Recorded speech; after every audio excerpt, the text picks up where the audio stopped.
All right, I'm going to do some solving inequalities, Regents style. But first, I would like for you to take some notes on some things you should remember or ask yourself when solving inequalities. So, first things first. When you're looking at an inequality, does it have variables on both sides, whatever the situation, ask yourself, do I need to distribute? And you should write this down so that you can go through the checklist. Do I need to distribute? Because that would be first. Is there anything to distribute? Next, do I need to combine like terms?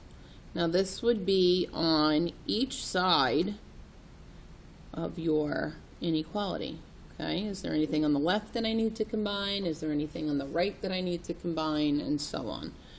Okay, if you've done all your distributing, so you can check that off, and you've done all of your combining like terms, and you can check that off, then you are going to move the variable to the left.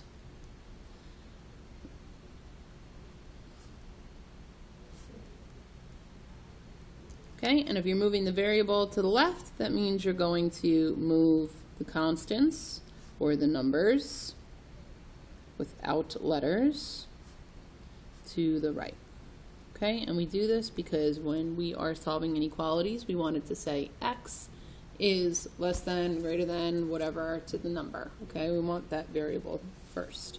And then the last thing to remember is if you multiply or divide by a negative, you should flip the sign. Okay, don't forget that. Most Regents questions are going to have a flipping the sign in there purposely because they want to make sure that you remember this important rule. Okay, so I have a packet here, Unit 4, Inequalities, that we're currently working on. And I'm going to flip over to page 16, which is what we're working on today. No, I'm lying. Page 18. Okay, flip back to page 18. And I've got 3 questions that I want to focus on, 20, 21, and 22.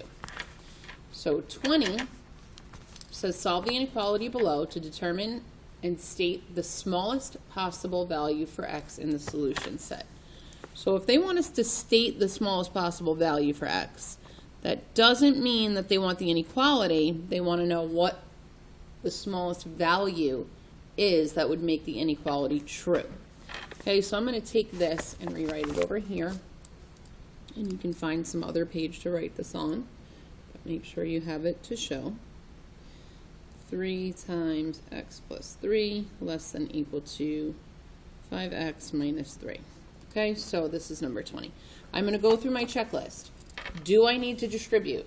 Yes, I have distributing right here. So I must distribute this 3, which will give me 3x plus 9 less than equal to 5x minus 3. Do I need to combine like terms? I don't have any like terms on the left. I don't have any like terms on the right. So I don't need to combine like terms. So my next step is move the variable to the left. So I have a variable here. So I will take away 5x on both sides, which will give me negative 2x, and bring down the rest. Make sure you bring down negative 3. That's a big problem. Sometimes people forget their sign. Okay, so now move the constants to the right. Negative 2x less than equal to negative 12. And then we're going to get rid of this negative 2. So I'll do it the fancy algebra way. I'll multiply by 1 over negative 2. And because I am multiplying by a negative, I must flip my sign. It becomes positive 6. Okay, if I put this on a number line, I have 6. I have a closed circle because I have an equal to sign under here, which means that the solution includes 6. And my inequality is pointing to the right, so that's where my arrow will go. And I'm going to revisit the question. State the smallest possible value for x.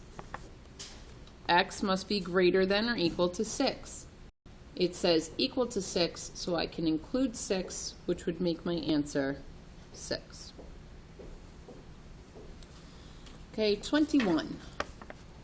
Determine the smallest integer that makes negative 3x plus 7 minus 5x less than 15 true. So 21, put this up here.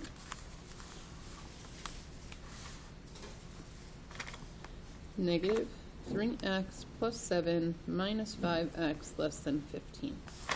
Go through my checklist. Do I need to distribute? Nope, I don't have anything here that I need to distribute. Next question.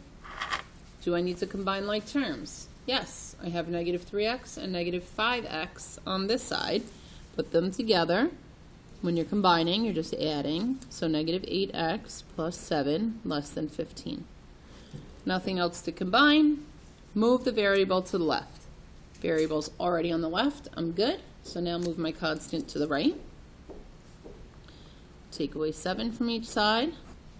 That gives me negative 8x less than 8. And now I'll get rid of the negative 8. So I'm going to fancy schmancy algebra and use the multiplicative inverse and multiply by 1 over negative 8. Which cancels it on this side. Change the sign because we multiplied by a negative.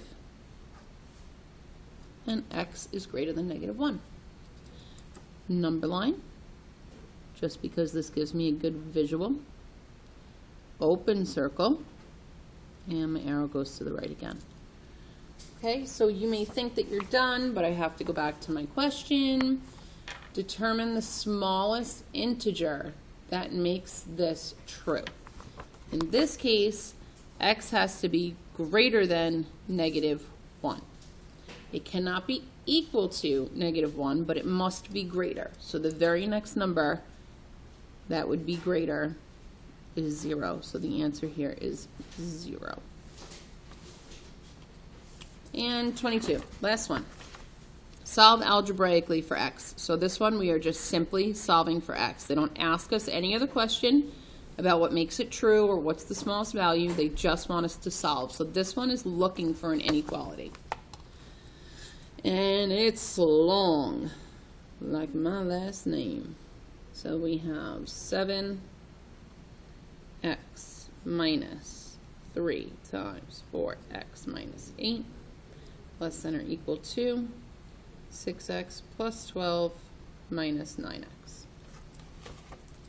I'm going to make some railroad tracks and follow my checklist. Do I need to distribute? Yes, I have parentheses here with a number in front. This number is negative 3. That's what I'm going to distribute. 7x minus 12x plus 24 less than equal to 6x plus 12 minus 9x. There's nothing to distribute on that side. Okay, do I need to combine like terms? Yes, I have like terms over here. I have like terms over there. 7 minus 12x is going to give me negative 5x plus 24 less than equal to 6x minus 9x is negative 3x plus 12. Okay, nothing left to combine, and now I'm going to move the variable to the left. So I'm going to take 3x and move it over to the left. So I'll add 3x, that's the additive inverse on both sides. Negative x plus 24 less than equal to 12. Now I'll take my constant and move it over. Negative 2x less than equal to negative 12. And then my last step, this time I'm going to just divide by negative 2 because I'm feeling lazy. That will cancel. X is now greater than or equal to positive 6. And in this case, that's the answer. That's all I wanted. Make sure you revisit the question to make sure that you have answered exactly what they're asking for. And I think that's it. I'm not going to make you do any on your own. Just make sure you have this written down. Okay, see you later. Bye.